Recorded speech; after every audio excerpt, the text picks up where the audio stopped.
믿으며 살아가고 있었습니다. 그런데 그의 아들 아론이라는 아들이 있어요. 구약 성경에도 아론이라는 이름이 나오죠. 이 아론이라는 아들이 생후 8개월부터 몸무게가 늘지 않더니 돌이 지난 다음에는 머리가 빠지기 시작했습니다. 3살이 되던 해 그 아들은 선천성인 조로증, 빨리 늙는 병이 있죠. 조로증이라는 진단을 받습니다. 키는 60cm 이상 자라지 않을 것이고 노인처럼 늙다가 10대에 이르면 죽게 될 것이라는 청천벽력 같은 의사의 말이었습니다.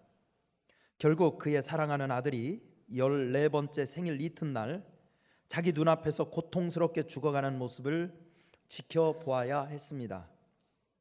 이 일을 겪기 전까지 그는 유대교 랍비로서 수많은 신자들의 고통을 위로해 주었습니다. 그러나 자신의 아들을 잃는 고통을 체험하면서 많은 사람들이 겪는 설명할 수 없는 고통이 자기의 질문이 되었습니다. 그리고 그의 질문은 책의 제목이 되어서 1981년도에 발행이 되었어요. 우리 신학교에 다니는 우리 목회자들은 꼭 읽는 필독서 같은 책인데요. 바로 착한 사람이 왜 고통을 받습니까? 라는 책입니다. 저자는 그 책에서 우리가 고통을 설명할 길은 없다는 겁니다. 그래서 어떤 고통이 왔을 때 왜 이런 고통이 왔느냐? 왜를 물으면 영원히 그 고통의 속박에서 풀 방법이 없대요. 그래서 자기가 체험한 일을 통해서 고통이 왔을 때 왜를 묻기보다는 어떻게 하면 이 고통에서 이겨나갈 수 있느냐, 이런 문제를 가지고 접근을 해야 된다라고 말하면서 그는 신앙인으로서 이 고통이라는 문제도 시간이 지나고 보면 다 하나님의 교훈적인 뜻이 있더라라고 설명을 하고 있었습니다. 우리도 때로는 고난을 만날 때가 있습니다. 그 고난의 경험들은 우리의 신앙을 통째로 흔들기도 하고 또는 끝없는 회의와 무력감에 빠뜨려서 절망으로 끌고 가기도 합니다.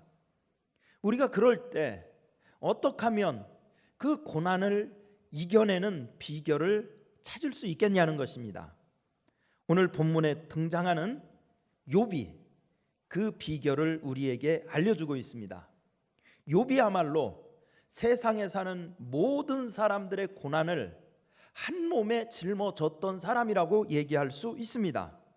그는 형언할 수 없는 삶의 고난을 바로 감사라는 신앙의 무기로 이겨내어서 신앙생활의 능력을 보여주고 있습니다. 과연 고난도 이기는 감사의 능력은 어떤 기적의 능력이 있는지 오늘 본문을 통해서 여러분들과 함께 몇 가지로 찾아보겠습니다. 첫째로 감사신앙은 원망을 물리치는 능력이 있다는 겁니다. 원망을 물리치는 능력.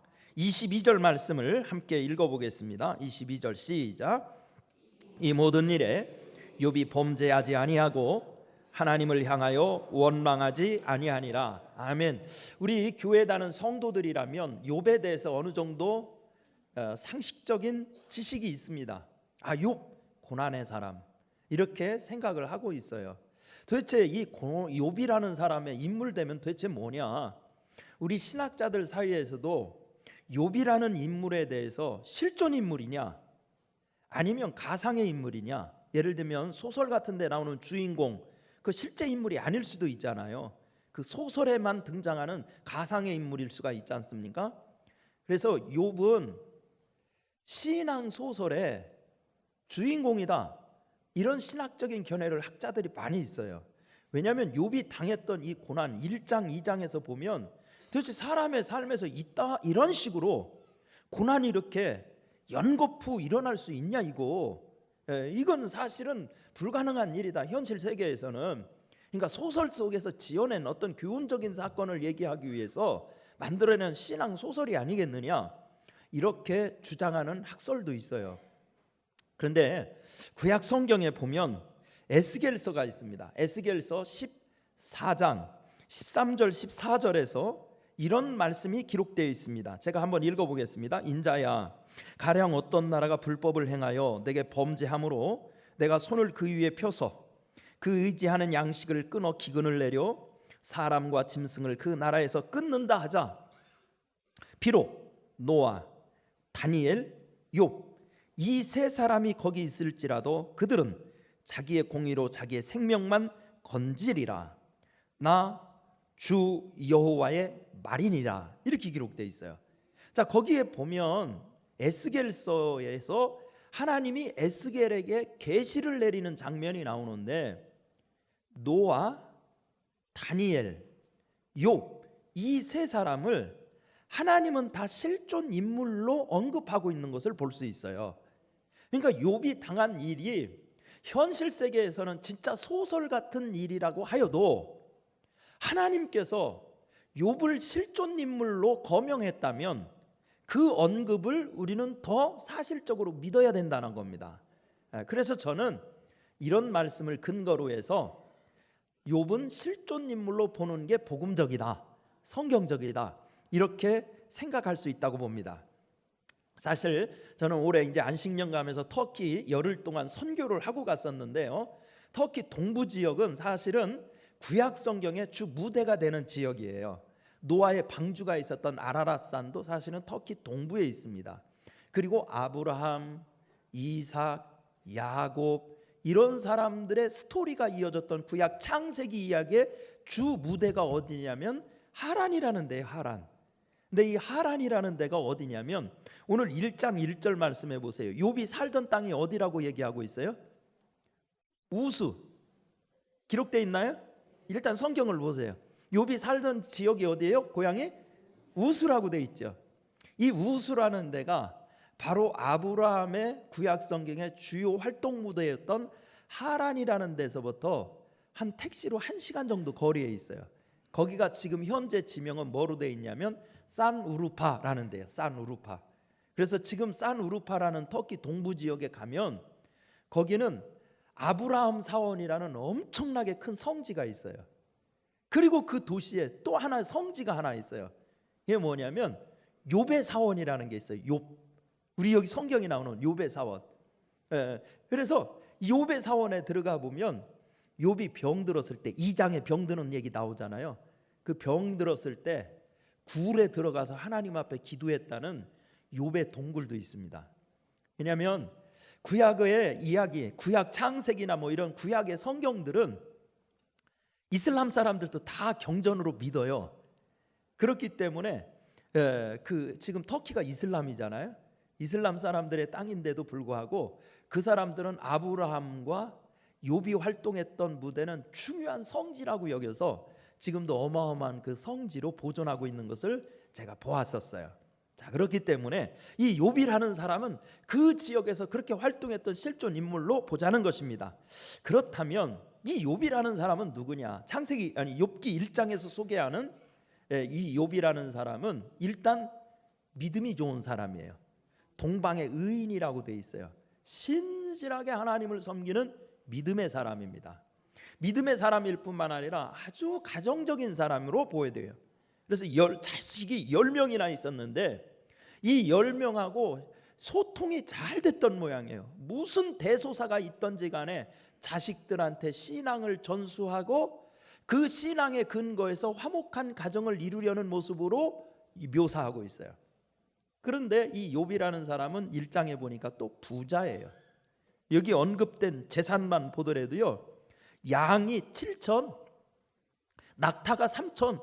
여러분 낙타 보셨죠? 중동에서 낙타가 얼마나 큰 재산인지 알 수 있죠? 한두 마리 있는 사람은 있어요. 3,000마리는 없어요. 그거는 진짜 국제적인 부자가 아니면 불가능한 거예요. 소가 500, 암나귀가 500마리, 종도 무지하게 많았다. 이렇게 언급되고 있어요.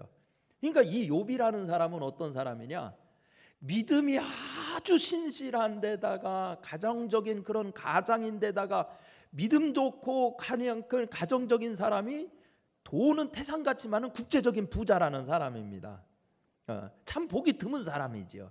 근데 이 사람의 가정에 갑자기 고난이 찾아오기 시작하는 겁니다. 그래서 1장 오늘 13절서부터 보면 이게 사방에서부터 막 이 고난이 마치 밀물처럼 밀려옵니다. 그래가지고 그 많은 종들이 와서 여기저기서 보고를 하는데 큰일 났다는 거예요. 그래가지고 우리가 들에서 막 당신의 이 짐승들, 그러니까 여기 뭐 외국에 가서 뭐 사업도 하고 뭐 수출도 하고 이런 격이겠지요. 하고 있는데 사람들이 막 침공을 하는 거예요. 어디요? 스바 사람들이 와가지고 우리의 그냥 양떼 짐승떼를 습격해가지고 사람들 죽이고 짐승들 뺏어가고 난리가 아니라고. 그 사람들만 그런 게 아니라 또 갈대아 사람들이 침공해가지고 우리 종들 다 죽이고 또 재산 또 다 탈취해 갔다고. 근데 그럴 때 또 종이 와가지고 또 보고를 하네요. 지금까지 있었던 고난은 될 것도 아닌 거예요. 갑자기 그냥 돌풍이 불어가지고 그 자식들이 모여서 잔치하는 그 집이 무너진 거예요. 와락 무너져가지고 그 10명의 자식들이 다 압사했다는 겁니다. 세상에 이렇게 가혹할 수가 있냐 이거예요. 자기의 상황과 환경이 자기 뜻대로 기대한 대로 돌아가지 않으면 우리 마음속에서는 감동이 요동칩니다. 그때 일어나는 감동이 뭘까요? 감정이 원망이라는 감정이에요. 원망은 다른 게 아닙니다. 자기가 원하고 기대하지 않은 대로 환경이 돌아갈 때 생기는 내 마음의 불평스러운 감정들, 그 원망이라고 그러잖아요. 누구나 그러는 거예요. 이런 일이 벌어지면 누구나 속에서부터 이런 불편한 감정이 올라오게 되어 있다는 거예요. 그런데 오늘 성경 말씀에 보면 이런 역경 중에 있을 때 욥에 대처하는 방식은 상상을 초월합니다. 보통 사람이면 누구나 다 그런 일이 벌어졌을 때는 원망으로 대처하는 게 대부분의 인지상정이에요. 근데 욥은 원망으로 그 상황을 대처하는 것이 아니라 오늘 22절 말씀에 보니까 범죄하지 아니하고 하나님을 원망하지 않았다는 거예요. 원망하지 아니하고 그가 선택한 것은 오히려 하나님 앞에 감사를 했다는 겁니다. 이게 놀라운 역사예요. 왜 그러느냐? 사실 우리가 그런 감정이 몰려오는 것은 사실이지만 우리 신앙인에게 원망에 한번 붙들리면 이건 참 심각한 질병입니다. 그거에 한번 붙들리면 이건 암보다도 더 무서운 거예요. 왜냐하면 하나님은 일단 원망을 싫어하세요. 원망하는 사람하고는 일을 안 하십니다. 그러니까 우리가 그 고난을 이겨내려면 하나님의 도움을 받아야 될 거 아닙니까? 하나님의 도움을 받아야 그 상상할 수 없는 역경을 이겨낼 거 아니에요? 근데 원망하는 사람에게는 하나님이 함께 해주시지를 않아요. 민수기 11장 말씀을 보면 당시 광야를 행진하는 이스라엘 백성들이 막 원망해요. 하나님을 향하여. 왜 이렇게 광야가 힘드냐? 먹을 것이 없냐? 왜 이렇게 땡볕이냐? 왜 이렇게 물은 부족하냐? 별 원망을 다 합니다. 그것 때문에 하나님께서 진노하시고 그들을 진멸하시려고 하늘에서 불이 내렸다는 말씀이 있어요. 원망이 드는 것은 사실이지만 그렇다고 원망의 감정에 휩싸이면 진짜 나는 신앙적으로 망하는 거예요. 하나님의 도움을 못 받는 거예요. 성경에서도 보면 출애굽하는 이스라엘 백성들이 자주 원망을 합니다. 근데 자주 원망을 할 때 왜 우리가 원망에 휩싸여서는 안 되냐면 원망에 휩싸이면 세 가지 증세가 와요. 첫째는 하나님의 은혜를 잊어버려요. 원망이 붙들리면 은혜는 새까맣게 까맣고 맙니다. 원망에 붙들리면 두 번째로 현재의 축복을 누리지를 못해요. 많은 것을 가지고 있으면서도 그게 보이지 않는 거예요. 그래서 채워지지 않은 것만 가지고 원망을 하고 불평하게 되어 있어요. 현재의 축복을 몰라요. 원망에 붙들리면 또 한 가지 문제가 생겨요. 하나님이 인도하시는 손길을 보지 못합니다. 그래서 하나님이 아무리 도와주려고 손을 내밀어도 그 손이 안 보이니까 못 잡는 거예요. 그래서 악순환이 계속되는 거예요. 우리 신앙생활에서 정말 경계해야 될 것은 원망이라는 감정이에요. 그런데 욥은 그 원망의 감정을 단호하게 뿌리칩니다. 뿌리치고 대신 그 역경에 있을 때 감사를 했더니 우리 신앙을 망치게 하는 그 원망이라는 괴악스러운 이 신앙의 질병을 물리치고 이기게 되더라는 것입니다. 여러분, 우리 믿음의 사람들은 믿음만 견고하면 하나님의 도움을 받을 수가 있습니다. 역사가 일어날 수가 있어요. 사실 우리가 많은 인간 관계를 하면서 하잖아요. 교회 생활도 다 우리 성도들끼리 관계잖아요. 직장에 가서도 사회에 가서도 사실은 인간 생활이라는 관계예요. 근데 그 관계는 뭐가 망치냐면 원망이 망칠 때가 있어요. 그래서 원망을 통해서 관계가 망그러뜨리기 시작하면 다른 문제가 다 안 되는 거예요. 그런데 상반대로 그 관계가 풀리면 모든 세상 문제는 또 풀리게 되어 있는 거예요. 제가 성도님들한테 올해 가끔 저한테 책을 선물하는 우리 교회 성도들이 계세요. 그래서 올해 받은 책 중에 하나 이런 책을 주신 분이 있어요. 감사가 내 인생의 답이다. 이런 책을 저한테 올해 선물하신 분이 있었어요. 그래서 이제 그 책을 다 읽어보니까 참 은혜스러웠어요. 그 전광 목사님이라는 분이 계세요. 그분 책을 많이 쓰시는 분이야. 그럼 목회를 안 하고 그분은 글을 쓰시는 목사님이세요. 뭐 예를 들면 이런 책 많이 읽었을 거예요. 성경이 만든 사람 존 와네메이커, 이런 책도 그 전광 목사님이 쓰신 건데 그분이 쓴 책이더라고요. 그분은 요즘에 뭐에 꽂혀서 목회를 하고 있냐면 감사신앙에 대해서, 그래서 평생 감사 이런 책도 썼더라고요.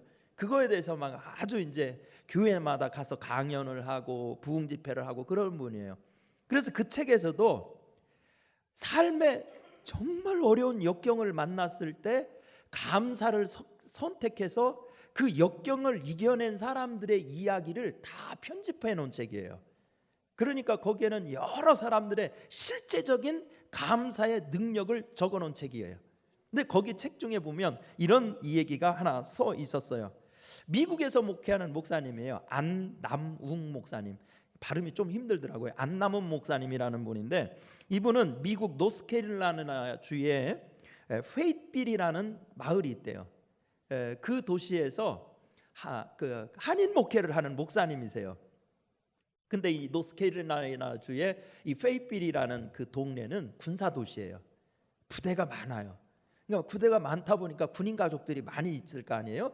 그러다 보니까 왜 거기서 이제 그분이 한국에 한인 교회가 생기게 됐냐면 이 미군 부대들은 미국에만 있는 게 아니라 세계 각국에 주둔하고 있는 부대가 많으니까 돌아다니잖아요. 그러니까 주한미군, 이 주한미군 이 사람들이 한국에 주둔하러 왔다가 여기 와서 한국인들하고 국제 결혼한 사람들이 나중에 또 부대 발령을 받아서 미국으로 돌아갈 때 가족이 또 미국 따라 들어가는 경우가 많아요. 그래서 우리나라 미군 부대 주변에서 국제 결혼해서 미국으로 이민 가서 사는 사람들 많이 있었죠. 그래가지고 거기에다 보니까 거기서는 이민 그런 케이스로 이민을 와서 사는 그런 가족들이 많고 또 그런 식으로 결혼해서 미국에 들어가면 이 사람들이 미국의 문화라든지 이런 게 적응하지 못해서 이 가정이 굉장히 깨지는 경우가 많이 있어요. 그러니까 그런 사람들이 위로받을 때는 어디냐면 교회니까 이 한인교회에서 사람들이 많이 와 있는 거예요. 그런 교회 가서 목회하는 목사님이요, 이 안 목사님이라는 분이. 근데 자기가 가봤더니 그 교회는 목사님들을 쫓아내기로 유명한 교회예요. 그리고 그 주동자가 있냐면 별명이 왕언니라는 권사님이 계세요. 이 왕언님이 언니라는 권사님이 계신데 이분도 미군하고 결혼했다가 그 미국에 그렇게 와서 사는 분인데 상처가 많은 분이에요. 상처가 많은데 미군 부대에서 한국에서도 그 근처에서 일을 하던 그 비슷한 일에 종사하던 분이었기 때문에 상처도 많지만 험한 일을 막 많은 하는 사람이니까 마치 보스처럼 그런 기질이 있어요. 그러니까 사람들을 막 이렇게 확 휘어잡는 게 있는 거예요. 그래서 그 교회에서도 왕초 노릇을 하는 거예요. 교인들 사이에서. 그래가지고 뭔가 목사님하고 갈등이 있거나 마음에 안 들면 이 왕언니가 주도해가지고 목사님들을 이제 나가게 하는 그런 역할을 하는 분이에요. 근데 처음에 이제 이 안 목사님이 가가지고 목회를 하는데 죽이 잘 맞았어요. 맞다가 교회 어떤 일을 또 상의하다가 이분하고 다퉜네.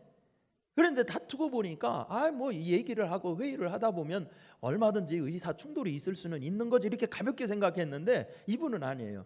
상처가 많은 분이니까 한번 기분이 나쁘면 확 틀어져 가지고 얼굴을 안 봐요. 일단 얼굴을 안 보고 예배 드리는 오는 거야.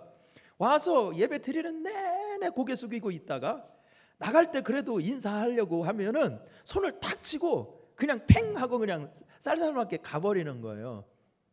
그리고 난 다음에는 이 왕언니의 리더십을 또 발휘하는 거지. 아주 부정적인 리더십을. 그래가지고 교인들을 막 귀합해가지고 막 불만을 얘기해가지고 또 작전을 하는 거예요. 어떤 작전? 나가게 하는 작전. 그러니까 이 목사님이 어떻게 접근을 해도 안 되는 거예요. 좀 풀어보려고 해도 안 되고, 노력해도 안 되고, 교회는 점점 힘들어지고 교인들 사이에 마음이 뜨고, 그러니까 하다 노력하다 안 되니까 이 목사님이 마음을 정리하기 시작한 거예요. 내가 이 교회를 떠나는 수밖에 없겠다. 그렇게 결심을 하고 3일간 하나님 앞에 이제 금식 기도를 하는 겁니다. 근데 금식 기도를 하는데 3일째 되는 날 교회에서 기도하는데 하나님이 진짜 그런 음성을 들려주는 거예요.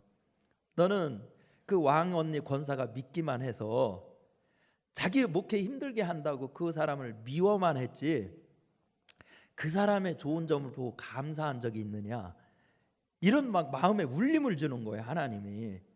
그러니까 그 말조차도 하나님이 섭섭한 거예요. 저 사람이 얼마나 내 마음을 아프게 하는데 감사는 고사하고 무슨, 아이고 진짜 저런 사람한테 진짜 하나님이 벼락을 치셔야지, 막 이런 생각을 막 하고 있는 거예요. 근데 하나님의 이 음성이 너무 강력하니까 감사하라니까 그것도 100가지 감사를 쓰라는 거예요.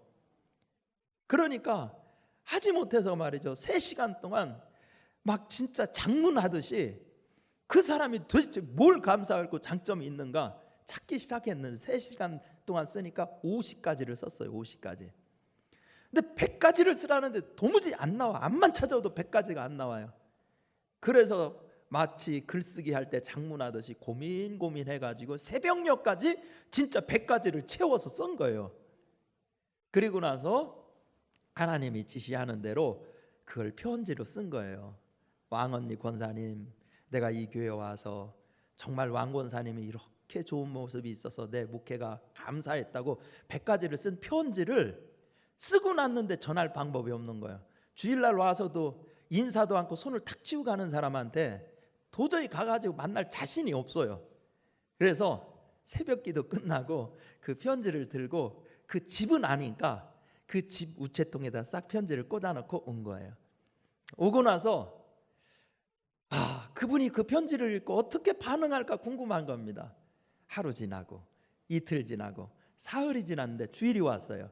주일이 왔는데 또 교회에 온 거예요. 예배 시간에 설교하고 나서 그 사람은 분명히 편지를 읽었을 텐데 도대체 그 편지를 읽고 어떻게 반응할까, 이제 이 목사님도 마음이 두근두근한 거예요. 그래서 예배 끝나고 예배당 이제 문 나가는 데서 인사를 하는데 이 왕언니가 진짜 막 얼굴에 눈물이 흘려 있어요. 그리고 막 미국 사람들은 인사를 허그로 하잖아요. 이렇게 포옹, 두 팔을 활짝 벌리더니 쫓아오더니 자기를 막 목사님을 껴안는 거예요. 있을 수 없는 일이 벌어진 거 이게. 그 왕언니가 그러더니 자기한테 그렇게 말을 하더라는 것입니다. 정말 목사님이 사람이십니까? 나는 목사님을 쫓아내려고 그렇게 못되게 굴었는데 100가지 감사라니요. 아침에 편지를 읽고 출근하다가 눈물이 너무 쏟아져서 하마터면 사고 날 뻔 알았습니다. 그러면서 자기 품에 안기더라는 거예요. 그래서 이제 이 안 목사님도 그 일을 체험하면서 목회가 바뀌었어. 그래가지고 이 감사, 이 평생 감사라는 주제로 세상 곳곳을 돌아다니면서 이제 목회 주제가 그거여서 지금도 간증하러 다니는 목사님이 되었고, 그리고 그것을 통해서 교회 분위기만 바뀐 게 아니라 가정도 바뀌었어요. 가정도 이 목사님이 집안에서 들어가면, 교회에서는 목사인데 집안에서는 완전 히틀러야. 그래서 별명이 시베리아였대. 시바리아.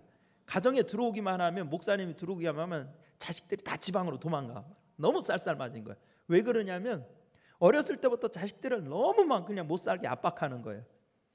딸이 있었는데 딸이 어렸을 때부터 미국 생활에 적응하지 못하고 공부를 못해요. 성적이 안 나오니까 왜 이렇게 못하냐, 이렇게 공부해라, 그렇게 막 못 살게 들들 볶다 보니까 이 어렸을 때부터 애가 너무 압박을 받아가지고요, 미국 문화에 적응하는 것도 힘들어 죽겠는데 그렇게 아빠한테 압박을 받으니까 얘가 밤에 이 이불에 오줌 싸는 거 있죠, 야노증, 막 이런 것까지 생긴 거예요.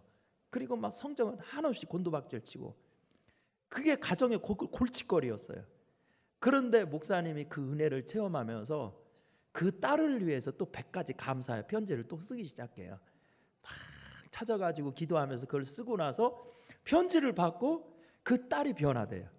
그래서 딸이 변화돼서 고등학교 다니는데 전국에서도 아주 톱이 돼가지고 대통령 장학금도 받고 막 명문 대학교에서도 막 이 합격증이 여러 군데서 올 정도로 이렇게 변화되는 이야기가 거기 쓰여 있었어요. 여러분, 분명히 믿습니다. 감사는 기적입니다. 감사야말로 우리 삶에 기적을 불러오는 통로야, 통로. 욥이 그걸 증명하고 있어요. 감사하니까 원망할 일들이 다 관계에서 사라지게 되는 거예요. 여러분, 우리도 감사신앙을 회복해서 모든 엉켜버린 관계, 원망스러운 관계가 다 풀리게 되는 축복이 있기를 간절히 축원합니다. 두 번째, 감사의 기적은 뭐냐면 불신앙도 쫓아나게 된다는 겁니다. 불신앙. 자, 21절 같이 읽어보실까요? 21절 시작. 이르되 내가 못해서 알몸으로 나왔은즉 또한 알몸이 그리로 돌아갈지라. 주시니도 여호와시요 거스니도 여호와시니 여호와 이름이 찬송을 받으실지어다 하니라. 아멘입니까? 여러분, 우리 믿음의 사람들은 싸움은요 주먹 싸움이 아닙니다. 세상의 지식 싸움도 아니고요, 권세 싸움도 아니에요. 우리 믿음의 승부는 믿음의 싸움이에요. 왜냐하면 신약성경 에베소서 6장 12절에서 사도 바울이 우리 신앙인들이 싸워야 될 진짜 싸움에 대해서 이렇게 설명을 했습니다. 우리의 씨름은 혈과 육에 대한 것이 아니요 정세와 권세와 이 어둠의 세상 주관자들과 하늘에 있는 악한 영들에게 대함이라. 우리 예수 믿는 사람들은요 싸워야 돼요. 근데 싸우면 주먹 싸움 하나 안 돼요. 그럼 세상에 불화만 일으키는 거예요. 우리 믿는 사람들의 싸움은 영적 싸움이래요. 악한 영들하고 싸우는 거래요. 신앙의 싸움이라는 거예요. 아멘입니까? 그러니까 우리 믿는 사람들의 삶의 씨름, 삶의 승부, 삶의 승부는 뭐가 결정한다는 거예요? 믿음이 결정한다는 거예요. 여러분 믿습니까? 여러분, 노아가 홍수 심판 가운데 구원받은 거 뭘로 구원받아요? 믿음으로 구원받았어요. 아브라함이 믿음의 조상이 된 거 뭘로요? 믿음으로 했어요. 사라가 90세, 그 사람 불임 환자예요. 근데 어떻게 90세 애를 낳아요? 믿음으로 낳았어요. 아멘입니까? 어떻게 요셉이 애굽의 총리가 됩니까? 팔려온 노예가? 그런데 믿음이 그렇게 만들었다는 거예요. 아멘입니까? 그래서 히브리서 11장 32절 말씀에 보면 이렇게 기록하고 있어요. 내가 무슨 말을 더하리요? 기드온, 바락, 삼손, 입다, 다윗 및 사무엘과 선지자들의 일을 말하라면 내게 시간이 부족하리로다. 그들은 믿음으로 나라를 이기기도 하며 의를 행하기도 하며 약속을 받기도 하며 사자들의 입을 막기도 하며 불의 세력을 멸하기도 하며 칼날을 피하기도 하며 연약한 가운데서 강하게 되기도 하며 전쟁에 용감하게 되어 이방 사람들의 진을 물리치기도 하였다는 것이에요. 믿음이 그렇게 했다는 거예요. 아멘입니까? 믿음으로 하면 이길 수 있어요. 고난도 이길 수 있어요. 하나님이 개입하셔서 사람들의 눈으로 기적이 일어났다 증거할 수 있게 합니다. 그러나 반면에 아무리 신앙생활 잘하는 성도들도 불신앙에 사로잡히면 대책이 없어요. 지는 거예요. 오늘 욥의 위기도 사실은 그겁니다.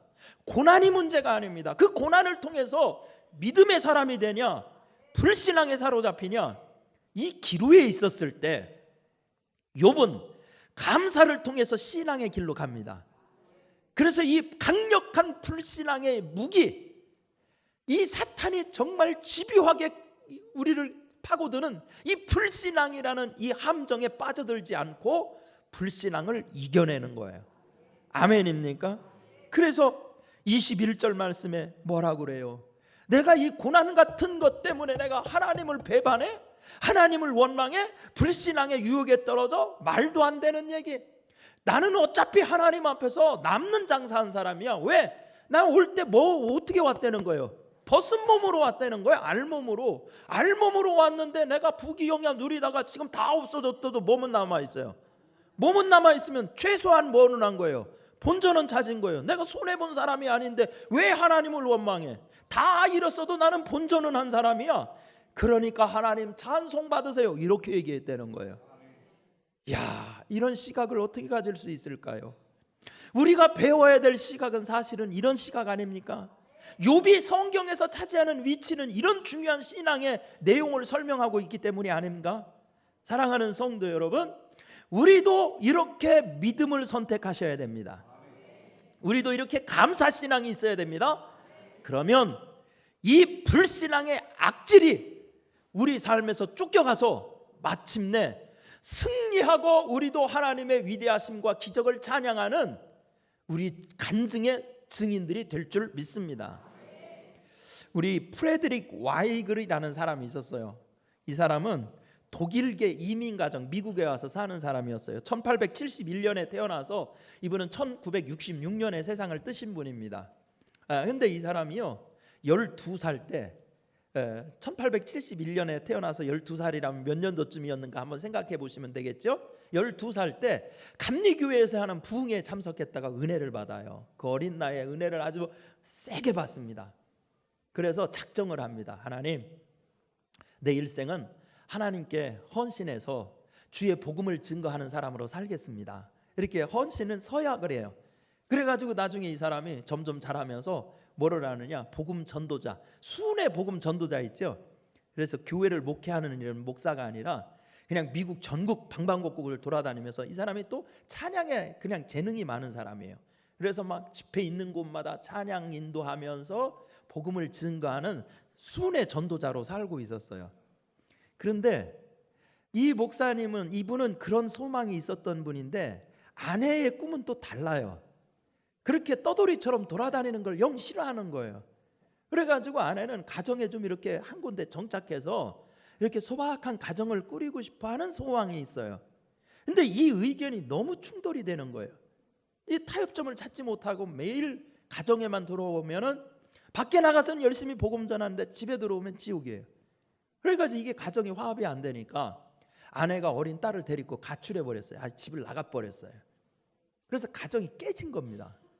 그러니까 복음 전하는 아무리 전도자라고 그래도 가정에 그런 일이 생기니까 큰 신앙의 슬럼프에 빠져버렸어요. 빠져가지고 다 구차하는 거예요. 그러니까 사람이 한번 이 우울적인 증세가 오면 믿음의 사람들도 이거 진짜 괴악스럽잖아요. 막 죽고 싶다고요. 그러니까 점점 그 생각이 막 머리에서 커지다 보니까 안 보여, 아무것도 안 보이고 절망적인 상황만 보여가지고요. 에이, 이 구차는 세상, 차라리 눈을 감아버리면 이런 이 꼴 저 꼴 안 보고 그냥 편해지겠지, 이런 극단적인 생각을 해가지고 바닷가 절벽으로 간 겁니다. 뛰어내리려고.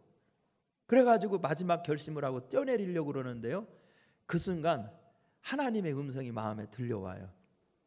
내가 지금까지 너를 여기까지 인도했는데 앞으로의 삶을 내가 책임지지 않겠느냐? 너는 무엇이 두려워서 이런 선택을 하려느냐? 이 음성이 들려오는 거예요. 근데요, 참 신기한 것은 우리 믿는 사람은요, 어떤 환경 중에서라도 하나님 음성 들리면 다 치료돼요. 맞습니까? 안 맞습니까? 은혜를 받아본 사람은 알아요. 아무리 부대껴도 하나님의 음성 들으면 다 끝이야. 해결이 돼. 그러니까 자기 마음이 지옥 같은 마음이 다 치료됐어요. 그리고 뛰어내리려는 발걸음을 돌렸어요. 그리고 그때 체험했던 그 감격을 찬송시로 쓰고 곡을 만들었어요. 그분이 가사를 쓰고 곡을 만든 곡이 우리 찬송가에 실려 있어요. 325장. 예수가 함께 계시니 시험이 오나 겁없네, 기쁨의 근원 되시는 예수를 위해 삽시다. 그 프레드릭 와이글이라는 분이 한 얘기예요. 감사의 기적입니다. 아멘입니까? 우리도 얼마든지 감사하면 이런 간증의 사람으로 변화될 수 있어요. 여러분, 욥이 증명합니다. 여러분, 추수감사절에 내 환경을 먼저 탓하지 말고 하나님의 위대하심을 믿고 감사를 먼저 결심하십시오. 아멘입니까? 세 번째, 감사의 기적은 뭐냐? 축복을 불러와요. 축복을. 어떻게 한다고요? 축복을 불러와요. 자, 이 욥이 고난은 그렇게 죽도록 고생스러운 고난을 당했는데 결론이 어떻게 됐을까? 욥기 42장이 끝이거든요. 42장 12절부터 보면 나와 있어요. 한번 같이 찾아보세요. 욥기 42장, 욥기 42장은 끝입니다. 12절에서부터 한번 17절까지 읽어보겠습니다. 시작. 여호와께서 욥의 말레는 욥에게 처음보다 더 복을 주시니 그가 양 1만 4천과 낙타 6천과 소 1,000겨리와 암낙이 1,000을 두었고 또 아들 7과 딸을 셋을 두었으며 쭉쭉쭉쭉 넘어가서 16절 시작. 그 후에 욥이 140년을 살며 아들과 손자 4대를 보았고 욥이 늙어 나이 차서 죽었더라. 아멘입니까?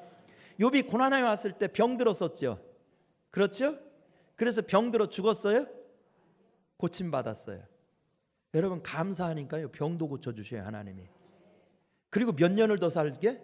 140년을. 그런데 그것뿐이 아니에요. 그 많던 국제적인 부자가 재산 한순간에 다 잃었잖아요. 별일이 다 벌어져가지고 재산 다 잃었었잖아요. 그런데 하나님이 감사하는 욥에게 재산은 오늘 본문에 보면 1장에 나온 것보다 꼭 2배가 돼요, 재산이. 그래서 양 7,000마리가 14,000마리가 되어 있어요. 한번 계산해 보세요. 다 2배가 되어 있어요, 재산은. 그리고 잃어버렸던 10명의 자식들을 다 다시 채워줘요. 채워줘서 아들 7, 딸 3을 주셨는데 그 딸 3이 세상에 완전 미스 유니버스 수준이야. 그랬다는 거예요. 하나님의 능력을 증거하려는 거예요. 하나님은 감사하는 자에게 이런 기적도 일으킬 수 있다는 거예요. 어떤 거예요? 병을 치료하지요. 하나님이 잃어버렸던 재산과 명예도 다 돌려주시지요. 여러분 감사는 기적임을 믿으시기 바랍니다. 오늘 추수감사절을 맞으면서 저는 여러분들하고 마지막 찬송을 하나 같이 부르면서 설교를 마쳤으면 좋겠어요. 저는 이 감사 찬송을 부를 때 정말 가슴이 뭉클뭉클해지더라고요. 날 구원하신 주 감사라는 찬송이 있어요.